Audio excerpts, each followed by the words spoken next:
우리 하나님 말씀 보겠습니다. 시편 90편 1절부터 17절 말씀, 시편 90편 1절부터 17절 말씀을 제가 한 절, 여러분이 한 절, 마지막 17절은 다 같이 읽겠습니다. 시편 90편 1절부터 17절까지 말씀.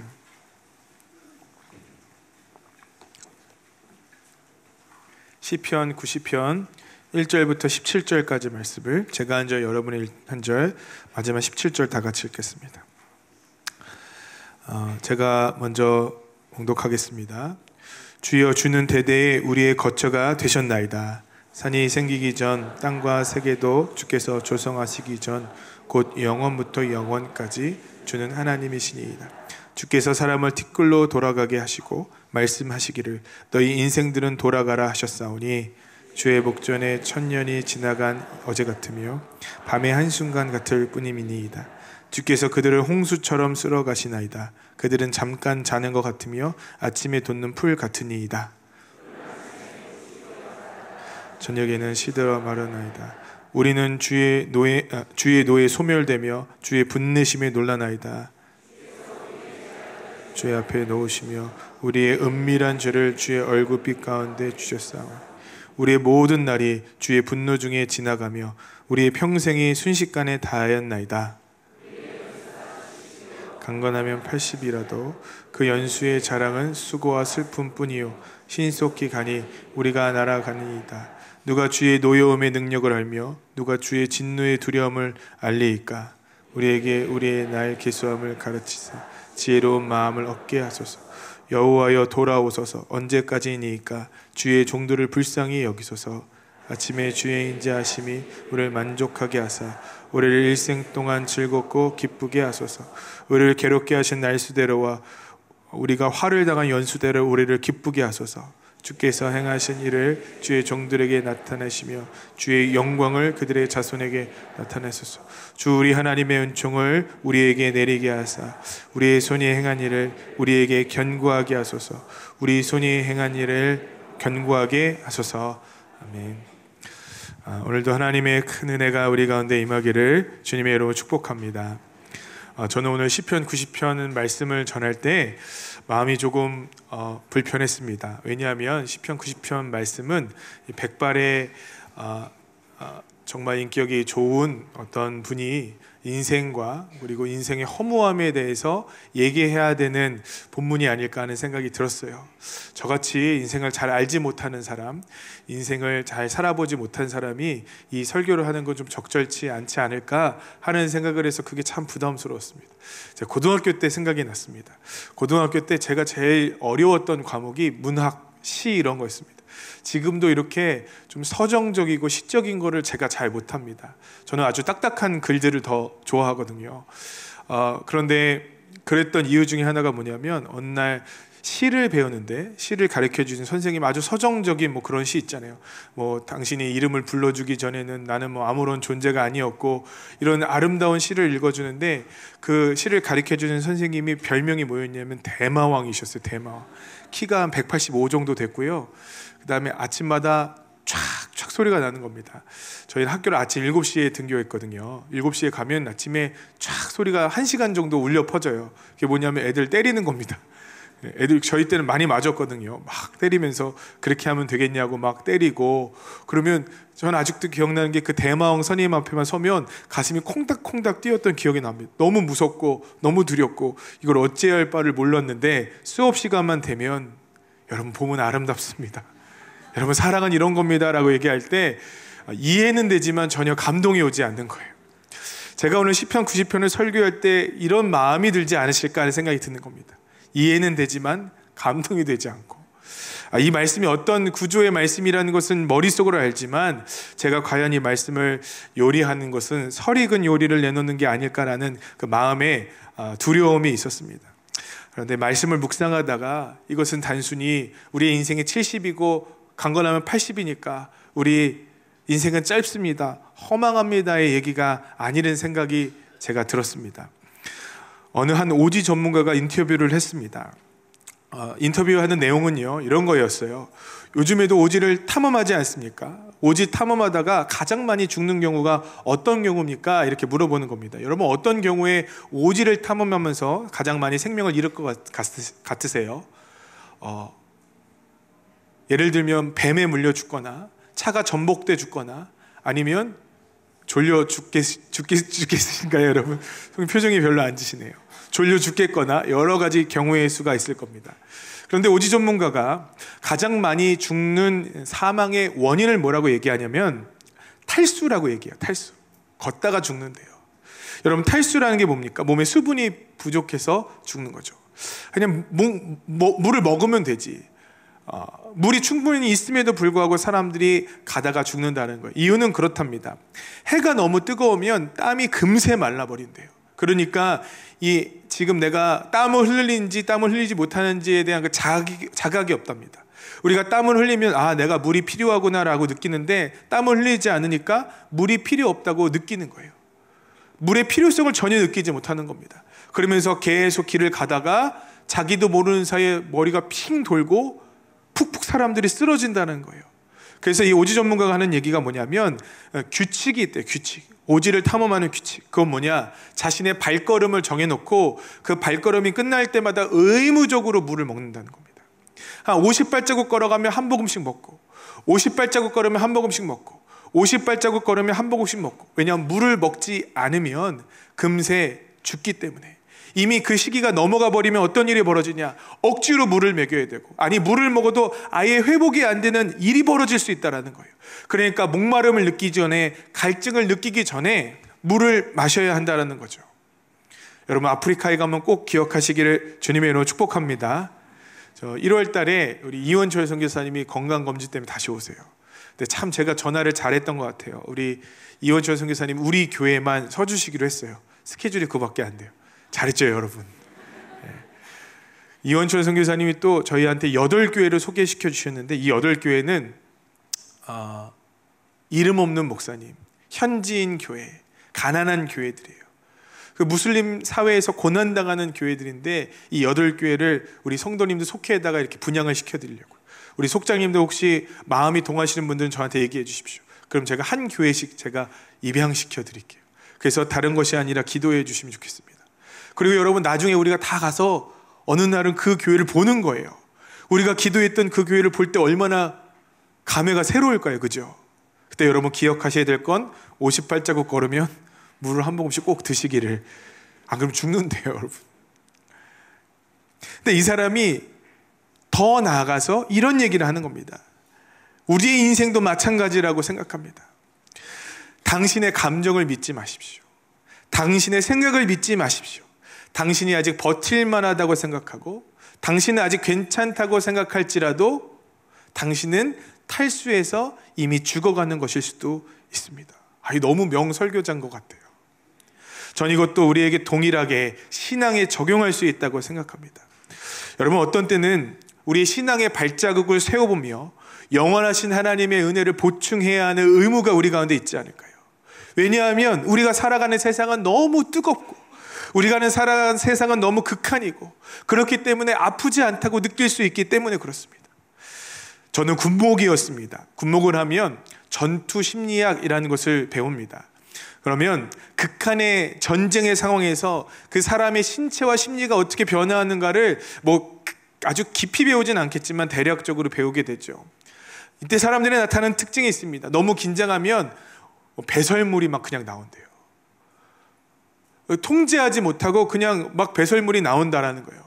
또 한 가지 특징이 있는데, 너무 긴장한 나머지 때로는 팔이 하나 떨어져 나가고 때로는 다리가 하나 떨어져 나가고 때로는 총알이 관통해도 몸이 아프지 않다는 거예요. 내가 손이 떨어져 나갔네, 내가 손가락이 떨어져 나갔네, 어떻게 하지라는 생각이 들더라는 겁니다.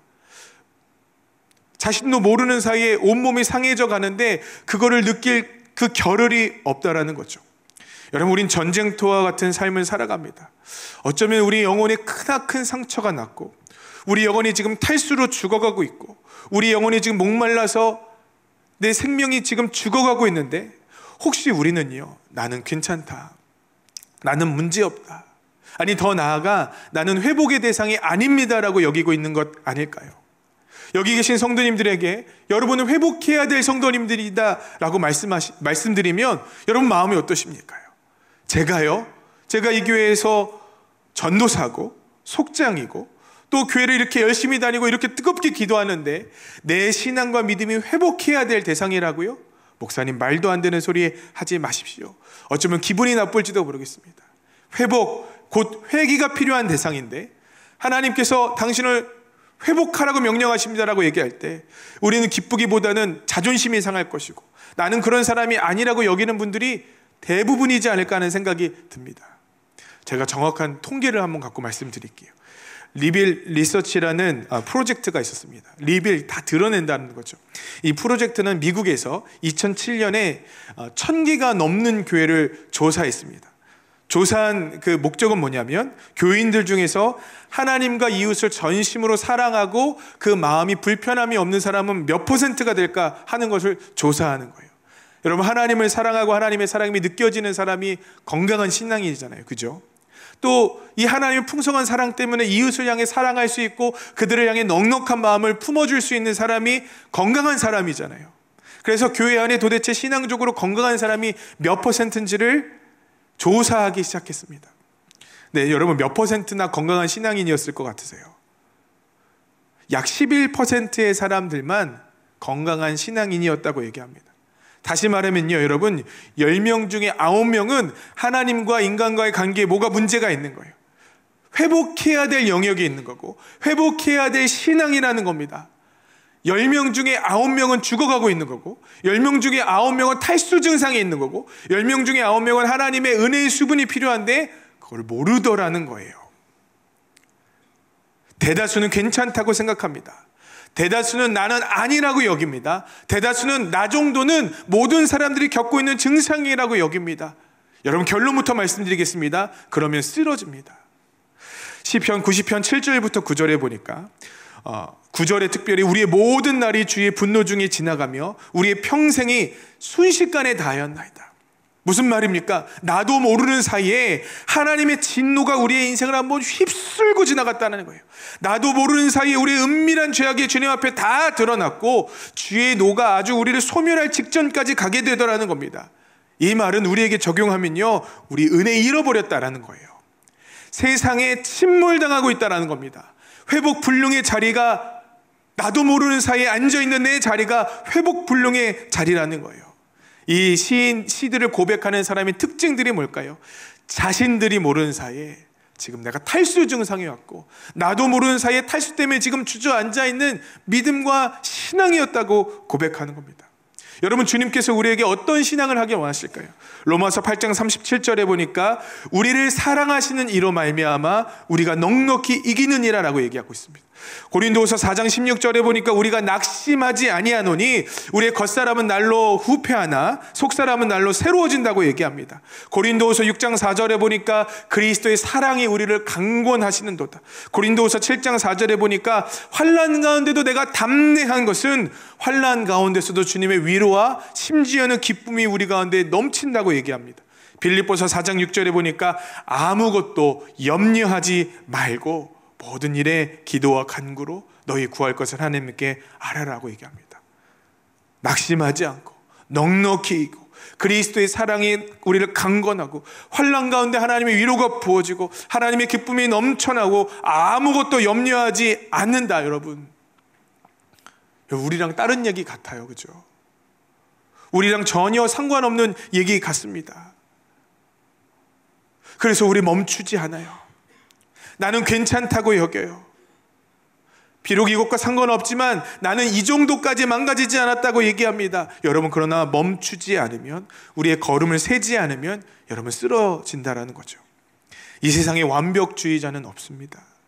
제가 아는 성도님은 직장에서도 교회에서도 가정에서도 아주 완벽한 분이었어요. 이분에겐 자신이 갖고 있는 자존감이 있으셨대요. 자신감이 있으셨대요. 나는 이렇게 유능한 사람이다. 나는 이렇게 괜찮은 사람이다. 그런데 회사에서 얼마 전에 아주 작은 실수를 했는데, 이거는 신입들조차 하지 않은 아주 작은 실수였어요. 이거는 그냥 기초적인, 아주 너무나 기초적인 실수였어요. 사람들이 수군거리는 소리, 아니 내 안에서 내 스스로에게 용납하지 못하는 내 스스로의 자책의 소리가 너무 커서 너무 힘들고 어려우시더라는 거예요. 이분은 본인 스스로가 완벽하다고 여겼지만, 완벽주의자라고 여겼지만, 완벽하지 않다라는 아주 단순한 진리를 깨달았을 때 그의 마음이 무너져 버리더라고요. 우리 교회에는, 교회에 정말 생전 처음 오시는 분도 참 많이 옵니다. 우리 젊은이 교회는 한 100여 명이 되는 청년들이 정말 예수님을 잘 모르는 청년들인 거예요. 그러니까 예배가 때로는 어수선하기도 하고 할 정도로. 또 어떤 부류의 성도님들이 계시냐면 가나안 성도님들이 계세요. 여러분, 가나안이 어떤 성도님들 아세요? 가나안 거꾸로 하면 뭐예요, 여러분? 안 나가. 교회 안 나가는 성도님. 나 예수님 믿는데 교회는 안 나가. 그래서 가나안 성도래요. 이 가나안 성도님들이 교회에 등록하시거나 자신의 이야기를 해주실 때가 있어요. 자기는 교회에서 최선을 다했대요. 사역자처럼 일했대요. 기도도 열심히 하고 한때 뜨거운 은혜도 경험했대요. 그런데 뭐라고 얘기하냐면 어느 순간부터 마음이 공허해지기 시작하고 관계에 문제가 생기기 시작하고 교회 다니는 것이 힘들어지기 시작하고 심지어는 하나님께서 살아계시지 않는 것 같대요. 심지어는 하나님께서 우리와 상관없는 분인 것처럼 느껴지더라는 거예요. 그러면서 어느 순간부터 은혜가 되지 않는다는 겁니다. 여러분, 이것이 몇 퍼센트의 이야기일까요? 리빌 리서치에 따르면 이게 90%의 이야기라는 거예요. 우리 안에 여기 계신 성도님들 중에 90%는 하나님께 해결받아야 할 영혼의 목마름이 있는데 나는 괜찮아, 나는 충분해, 이 정도면 나의 영혼은 풍성해라고 여기며 살아가고 있다라는 겁니다. 오늘 본문 말씀은 그렇게 살아가고 있는 우리들에게, 나는 괜찮다, 나는 충분하다라고 생각하고 있는 우리들에게 신앙의 진리와 지혜를 가르쳐 줍니다. 우리 시편 90편 12절을 다 같이 한번 읽어보겠습니다. 시편 90편 12절 읽겠습니다. 시작. 우리에게 우리 날 계수함을 가르치사 지혜로운 마음을 얻게 하소서. 아멘. 모세가 이 얘기를 했대요. 이 기도를 드렸대요. 뭐라고 얘기하냐면 우리의 날을 계수함을 가르치소서. 우리의 인생이 얼마나 남았는지를 물어보는 단순한 숫자적인 질문이 아니라고 생각합니다. 오늘 시편 말씀 6절에 보니까 푸른 아침에 꽃이 피어 자라다가 저녁에 시들어 마르나이다. 여러분, 이게 뭐래요? 우리의 인생이라고 얘기하고 있습니다. 우리의 날을 계수함을 가르치셔 주셨으면 좋겠다라고 얘기하는 이 청원은 단순히 내가 며칠 남았으니까 얼마나 더 살 수 있습니까? 시한부 인생이니까 내 인생이 어떻게 하면 얼마나 더 오래 살 수 있습니까? 라는 류의 질문이 아니라는 거죠. 우리의 인생이 기한이 있고 우리 인생은 하나님 보시기엔 찰나와 같은 인생이니까, 순간적으로 지나가는 빛이니까 우리가 아무것도 아닌 존재라는 것을 인정하라는 말이라는 거예요. 우리가 아무것도 아닌, 다시 말해서 우리는 영원하신 하나님의 은혜가 필요한 사람인 부족한 사람이라는 것을 인정하라는 말이 12절에 우리의 날을 계수하라는 말이 아닐까요? 그 다음에 뭐라고 얘기합니까? 지혜로 마음을 얻게 하소서. 지혜로운 마음을 얻게 하소서. 지혜로운 마음이라는 것은 뭘까요? 우리 90편 2절을 다 같이 한번 읽어보겠습니다. 읽겠습니다. 시작. 산이 생기기 전 땅과 세계도 주께서 조성하시기 전 곧 영원부터 영원까지 주는 하나님이시다. 여러분, 지혜가 뭘까요? 주님 하나님이시라는 거예요. 영원하신 분이 계시다라는 거예요. 그리고 영원하신 분 앞에 서 있는 보잘것없고 초라하고 풀의 꽃과 같은 우리 인생을 인정하라는 것입니다. 우리는 주의 도움이 필요한 사람들이고 우리는 주의 은혜의 수분이 날마다 공급되어져야 하는 사람들이라는 겁니다. 그렇기 때문에 저와 여러분에게 신앙생활하고 있는 우리들에게 뭐라고 얘기하냐면 우리의 걸음의 수를 세워야 될 때다라고 얘기하는 거예요. 우리의 걸음의 수를 센다라는 게 뭘까요? 너무 뜨거워서 지금 하나님 놓치고 살아가는데 의무적으로 하나님께서 나와 함께하고 계신지를 살펴보라는 겁니다. 우리가 지금 이 세상 가운데 풍파 가운데 하나님을 잃어버릴 만한 극한적인 상황 가운데 빠졌는데 혹시 내가 지금 주님과 너무 멀어진 것 아닌가, 내가 피조물이고 하나님의 은혜가 날마다 공급되어져야 되는 존재가 아닌가를 살펴봐야 한다는 거예요. 예수님께서 이 땅에 오셨을 때 의미심장한 말씀을 하셨습니다. 누가복음 5장 31절부터 32절에 보니까 건강한 자에게는 의사가 쓸데없고 병든 자에게라 쓸데가 있나니 내가 의인을 부르러 온 것이 아니요 죄인을 불러 회개시키러 왔노라. 여러분, 이게 무슨 말씀입니까? 두 부류의 사람이 있다라는 거예요. 건강한 자가 있대요. 건강한 자. 이때 당시 건강한 자는 아마 바리새인들이나 서기관들이라고 생각합니다. 여러분, 바리새인들과 서기관들은 어떤 사람들입니까? 종교적으로 완벽하다고 생각했고, 종교적으로 목마르지 않다고 생각했고, 종교적으로 나는 지금 탈수하지 않은 영혼이다라고 생각한 거예요. 나는 하나님께서 주신 풍성함 가운데 거하고 있다고 착각하며 살아가는 존재. 그래서 뭐라고 얘기합니까? 의사가 필요 없다고 얘기하는 거예요. 긍휼하심이 필요 없고 자비가 필요 없고 나는 완벽하다고 얘기하는 겁니다. 반면에요, 다른 부류의 사람이 있었대요. 죄인들, 세리들. 이 사람들의 특징은요, 나는 병든 자라는 인식이 있었어요. 나는 회복이 필요한 사람이라는 하나님을 향한 간절한 마음이 있었어요. 그런데 놀랍게도 건강한 자에게는 예수님께서 아무런 일도 하실 수 없지만, 병든 자에게는, 하나님을 간절히 구하고 찾고 하나님을 갈망하는 자에게는 우리 예수님의 풍성한 은혜가 임하더라는 것입니다. 저는 이게 오늘 우리 얘기인 것 같아요. 여러분은 병든 죄인이라고 생각하십니까? 건강한 의인이라고 여기십니까? 여러분 스스로에게 하나님의 은혜가 정말 간절히 필요하다고 여기십니까? 병든 죄인들은 그래서 걸음을 개수하는 사람들이에요. 내가 50발자국 걸었네. 내 주님의 은혜가 필요하구나. 내가 10발자국을 걸었네. 주님의 은혜가 필요하구나. 내 날들을 개수하며 내가 한없이 연약한 존재인 것을 인정하며 하나님의 무한하신 영원한 은혜를 갈망하는 사람들이라는 것입니다. 어느 날 제 처가 이제 집에 들어가서 얘기를 하는데, 가끔 들어가면 여러분 설거지도 해줘야 되지 않겠습니까? 저는 살아갈 수 있는 지혜를 알아요. 제가 살 수 있는 유일한 비결은요, 가서 열심히 설거지하거나 애들을 도와주거나 애들을 차로 태워다 주는, 여러분 그거 아니면 살 수가 없는 거죠. 네, 설거지 아니면 나는 살 수가 없네, 이렇게 고백해야 되는 이 현실을 열심히 일을 하고 있는데, 어느 날 제 처가 저한테 아주 진지하게 묻더라고요. 요즘 조금 변했다 그러는 거예요. 변했다. 여러분 그 얘기를 듣는데 확 짜증이 나더라고요. 아니, 설거지하고 있는데 내가 변했다고 하다니. 여러분, 이렇게 좋은 남편이 어디 있습니까? 설거지하고 있는데 변했다고 하다니. 근데 뭐라고 얘기하냐면, 요즘 들어서 부쩍 짜증이 좀 늘어난 것 같아요. 요즘 들어서 부쩍 아이들한테 별것도 아닌 일로 무서운 아빠가 돼간다는 거예요. 요즘에 무슨 일인지 모르겠지만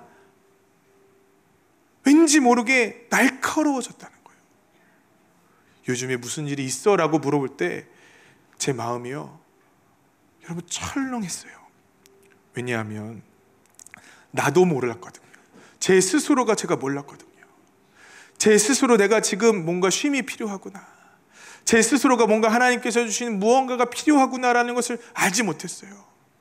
저는 충분하다고 생각했고 괜찮다고 여겼는데, 다른 사람들은 다 알고 있는 거예요. 저 사람 지금 탈수 증상을 보이고 있구나. 신앙의 탈수 증상을 보이고 있구나. 나만 빼고 지금 모든 사람들이 다 알고 있는 겁니다.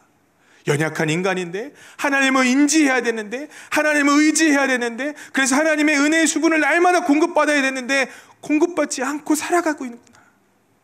여러분이 혹시 나는 지금 탈수가 아닌데 라고 물어보신다면, 여러분 배우자에게 한번 물어보십시오. 여러분 자녀에게 한번 물어보십시오. 나 지금 탈수 아니냐? 나 좀 뭔가 이상한 거 아니냐? 여러분 자녀들에게 한번 물어보십시오. 우리의 가장 큰 병은요, 내가 지금 죽어가고 있는 것을 모르는 병입니다. 여러분, 아담이 실패한 이유가 뭘까요? 하나님을 하나님 자리에 놓고 아담은 아담 자리에 있어야 했어요. 그런데 아담이 실패한 게 뭘까요? 하나님과 아담의 자리를 자꾸 바꾸려고 한 거예요. 하나님처럼 되고 싶었어요. 하나님과 같은 존재가 되고 싶었어요. 그러니까 가다가 쓰러져 버리는 것 아니겠습니까? 여러분, 진짜 나는 누굽니까? 여러분, 풀의 꽃 같은 존재라는 거예요. 여러분, 광야길에요, 은혜의 이슬비가 내리지 않으면 풀은 다 메말라 버려요. 제가 광야를 여러 번 갔잖아요. 우기 때도 가보고 건기 때도 가봤어요. 건기 때 가보면요, 여러분 푸석푸석한 흙밖에 남지 않아요. 이 땅에 과연 무엇이 있다고 이 사람들이 살아갈까? 이 땅에 과연 무엇이 있다고 나무와 풀이 자라날 수 있을까? 아무것도 없어요. 그런데 우기 때 갔을 때 깜짝 놀랐어요. 그 안에 푸릇푸릇한 풀들이 돋아나더라는 거예요. 도대체 이게 어떻게 자라느냐고 물어보니까 비가 오면 자라난다는 거예요. 비가 오면 생명이 생긴다는 거예요. 광야의 풀은 그런 존재예요. 물이 없으면, 이슬이 없으면, 비가 없으면 살 수 없는 존재라는 거예요. 여러분, 이것이 우리의 모습이라는 것입니다. 하나님의 은혜가 없으면 살아갈 수 없는 존재. 인정하십니까? 오늘 여러분 한번 곰곰이 생각해 보셨으면 좋겠어요. 나는 과연 어떤 존재인가? 나 풀의 꽃과 같은 존재인데 나 이거 잃어버리고 살아가는 것 아닌가? 그래서 어느 날 일어나 보니까 내 인생은 주님의 진노가 쓸어버리고 간 것처럼 메마르고 푸석푸석해지고 가슴 아파진 거 아닌가라는 생각을 좀 해보셨으면 좋겠어요. 이러한 우리들에게 오늘 모세는 기도를 가르칩니다. 우리 13절 14절을 다 같이 한번 읽어보겠습니다. 13절 14절 다 같이 한번 읽어보겠습니다. 읽겠습니다. 시작. 여호와여 돌아오소서. 언제까지니까 주의 종들을 불쌍히 여기소서. 아침에 주의 인자하심이 우리를 만족하게 하사 우리를 일생 동안 즐겁고 기쁘게 하소서. 아멘. 여러분, 주의 진노가 싹 쓸어갔어요. 이것은 광야의 푸석푸석한 모래바닥과 같아요. 그런데 모세가 하나님께 구하고 있는 게 뭘까요? 하나님, 우리들을 궁일히 여겨주십시오. 다시 그가 하나님을 향해서 그의 인생의 방향을 돌이키고 공동체로 하여금 다시 여호와 하나님을 바라보게 하더라는 겁니다. 뭔가 부족한 것 같아요. 염치가 없고 죄송해요. 그런데 모세가 우리에게 지혜를 한 가지 줘요. 14절에 보니까 아침에 주의 인자하심이 우리를 만족하게 하사. 여러분, 기도하는 근거가 뭐라고 얘기하냐면 주의 인자하심이라고 얘기해요. 이 인자하심이라는 단어는요, 성경에 헤세드라는 단어입니다. 헤세드. 여러분 아시죠? 교회마다 다 있는 중창단 있잖아요. 헤세드 중창단. 성구사는 웬만하면 다 헤세드인 것 같아요. 이 헤세드라는 단어가 굉장히 중요한 단어입니다. 은총, 자비, 인애 이런 말로 번역될 수 있는데 이 얘기는요, 하나님께서 우리에게 변함없는 사랑으로 늘 부어주신다. 그게 헤세드예요. 또 다른 의미는요, 권위 있는 자가 권위 없는 자에게 일방적으로 베풀어 주시는 강력한 호의, 이게 헤세드인 거예요. 지금 14절에 모세가 공동체를 향해서 그리고 우리를 향해서 얘기할 때, 기도할 때 무엇을 근거로 기도하느냐? 하나님 신실하신 분이다라는 겁니다. 하나님께서 그 영원하신 하나님의 호의를 우리 가운데 부어주시는 분이기 때문에 우리가 하나님 앞에 기도할 수 있다라고 얘기하는 거예요. 여러분, 모세가 어느 날 그 이스라엘에 거하고 있는 곳에 갔더니 웅성웅성하는 소리가 들려지는 거예요. 이스라엘 민족들이 반역이 일어났어요. 하나님에 대한 반역과 음란함과 모세에 대한 반역이 일어나기 시작했습니다. 그들이 하나님 아닌 것을 섬기기 시작했고 하나님 아닌 것들 앞에 절하며 하나님을 원망하기 시작했습니다. 여러분, 난리 법석이 난 거예요. 하나님의 진노가 그 가운데 쏟아져 내리기 시작하는 거예요. 땅이 갈라지고 사람들이 죽기도 합니다. 때로는 형제가 형제를 베어지는 놀라운 참혹한 사륙의 역사를 경험하기도 해야 했습니다. 이스라엘 백성들이 한없이 원망하는 까닭에, 한없이 원망하는 것 때문에 이스라엘 백성들이 하나님의 진노 가운데 얼마나 비참하고 어려운 일들을 많이 경험하게 됩니까? 근데 모세가 하나님에 대해서 알아가기 시작하는 거예요. 하나님의 진노 때문에 땅이 수백 명의 사람을 삼킨 그 다음날 밤에도 그가 장막 중에 기도하고 있으면 사각사각 소리가 들리는 건 아닐까요? 어떤 소리일까요? 만나가 내리는 소리예요. 분명히 주의 진노로 사람들이 멸망하고 죽어가고 지금 혼란과 하나님의 진노가 내려진 이 상황에서도 여전히 변하지 않는 하나님의 만나의 은혜가 날마다 그에게 부어졌다는 거예요. 그때 모세는 깊이 깨달았던 것 같아요. 주님의 은혜는 헤세드구나. 주님의 은혜는 우리가 진노하였으나, 우리 하나님의 진노가 우리를 한번 휩쓸고 갔으나 여전히 우리 가운데 부어주실 수 있는 만나와 같은 변함없는 은혜구나. 여러분, 그 은혜를 갈망하십니까?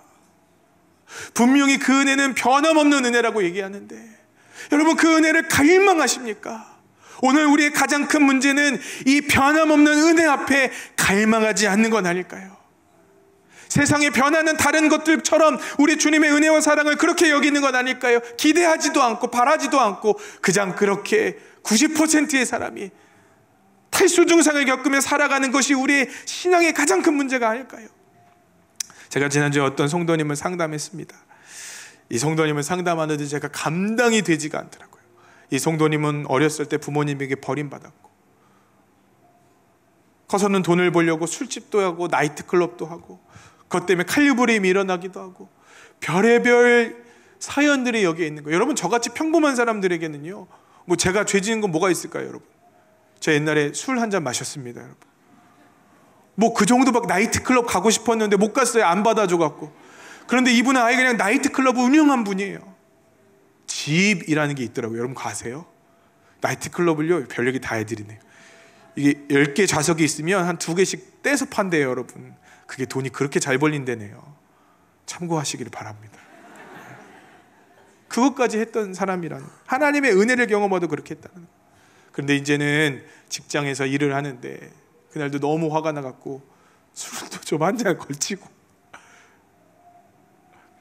가족들이랑 좀 싸우기도 하고, 그리고 났더니 너무 화가 나서 직장 동료랑 잠깐 말을 다퉜는데, 말 다툼의 그 정도가 지나쳐서 굉장히 과격한 말을 한 거예요. 여러분, 그 영화에서 나오는 그런 말이 아시죠? 그분이 저한테 뭐라고 하냐면 친구에 나오는 단어를 썼다는 거예요. 친구에 나오는. 그 사투리를 썼다는 거겠죠. 여러분, 그렇게 받아들이고 있습니다. 그런 분이 저를 끌고 가서 상담을 하자고 하는데, 여러분, 제 마음에 감당이 안 된다 하는 생각이 한편에 들면서, 또 다른 한편은 어떤 생각이 들었는 줄 아세요? 도대체 이분은 무슨 배짱으로 여기 나오셨지 하는 생각이 드는 거예요. 도대체 이분은 무슨 배짱으로 나오셨지? 자기 직장 다 잘렸대요. 자기 이제 다 실패했대요. 그래서 내가 할 수 있는 것은 이 마가다락방에 올라와서 기도하는 것밖에 할 수 없어서 기도하라. 저한테 기도해달라 그러시더라고요. 여러분, 제가 그분 보면서 참 많은 생각을 하게 됩니다. 이분은요, 제가 보기엔 은혜를 갈망하면 안 되는 것 같아요. 염치가 있지. 제가 감당이 안 해서 우리 우철민 선교사님을 제가 붙여드렸어요. 우철민 선교사님은 과거에 깡패, 노숙인, 아주 험한 삶을 다 살았어요. 어렸을 때 고아가 된 다음에 고아원 같은 데 들어가지 않고 그냥 유흥업소 같은 데서 먹고 자면서 심부름 해주고 구두 닦게 하면서 자랐다는 거예요. 그래서 이 안에 인격들이 다 부서져 버리고, 세상 누가 한 번만 날 건드려봐라, 내가 다 부셔버릴 거다라는 생각으로 살았다는 거예요. 그런데 이분이 뭐라고 말씀하시냐면, 이 인생 다 포기하고 하나님 갈망하려고 온 이분에게 하나님은 당신 포기하지 않는다는 거예요. 나는 어떤 사람인지 얘기해 드릴까요? 나는 결단하고, 하나님, 내가 이제 담배 끊겠습니다, 술 끊겠습니다, 교회에 들어올 때 쓰레기통에 그걸 다 버린다라는 거예요. 그럼 예배 은혜 엄청나게 받는데요, 그 다음에 나갈 때 자꾸 쓰레기통에 눈이 간다는 거예요. 쓰레기통에 다시 주워간 적이 수도 없이 많대요. 심지어는 사람들조차 다 포기하고, 심지어는 목사들조차 너는 안 된다고 얘기하는데, 유일한 것 하나님은 나를 포기하시지 않더라고 그 형제한테 얘기해 주시더라고요. 그러면서 뭐라고 말씀하시냐? 포기하지 마십시오.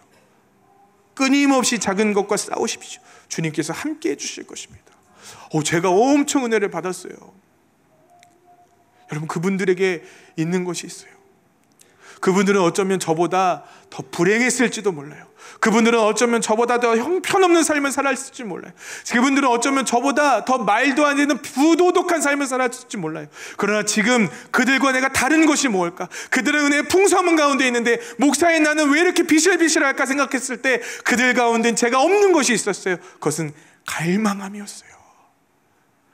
하나님의 이 영원하신 은혜에 대한 목마름, 그분의 한없는 은혜에 대한 갈망함이 있었다라는 거예요. 한 가지 말씀이 떠올랐어요.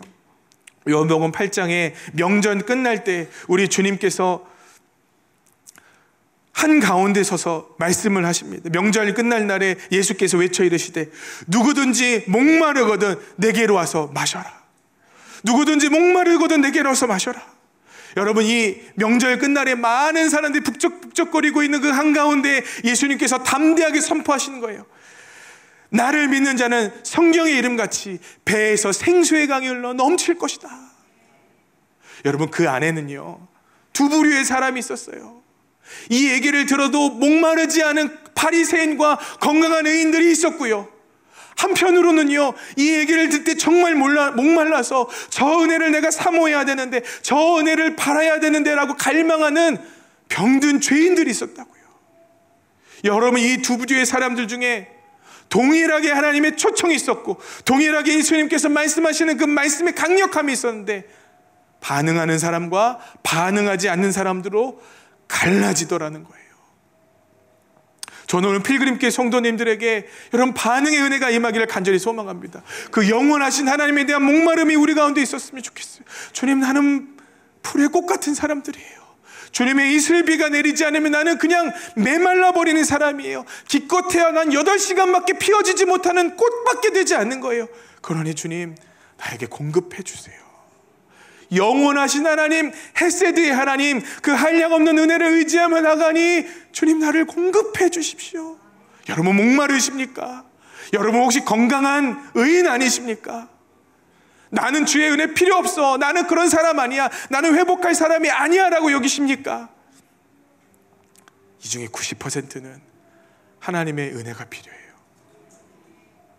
저는 그 90% 중에 한 분을 여러분으로 여길 수 있는 지혜가 임하기를 주님의 이름으로 축복합니다. 우리 찬양하고 성찬을 받았으면 좋겠어요. 우물가의 여인처럼 난 구했네, 헛되고 헛된 것들. 1전 찬양하면서, 특별히 후렴 찬양할 때, 오늘 우리 성찬을 받을 때 하나님의 은혜가 나에게 부어지게 해주십시오. 난 연약한 풀의 꽃 같은 사람입니다. 내 육신은 쇠잔했고 내 마음은 이제 한계에 도달했습니다. 주님의 은혜가 아니면 안 됩니다. 오 주님, 나를 채우십시오. 오늘 주님의 몸과 피를 마실 때, 먹고 마실 때, 오 주님, 나를 채우십시오. 우리 성찬위원들 앞으로 나와주시기 바랍니다. 우리 찬양하겠습니다.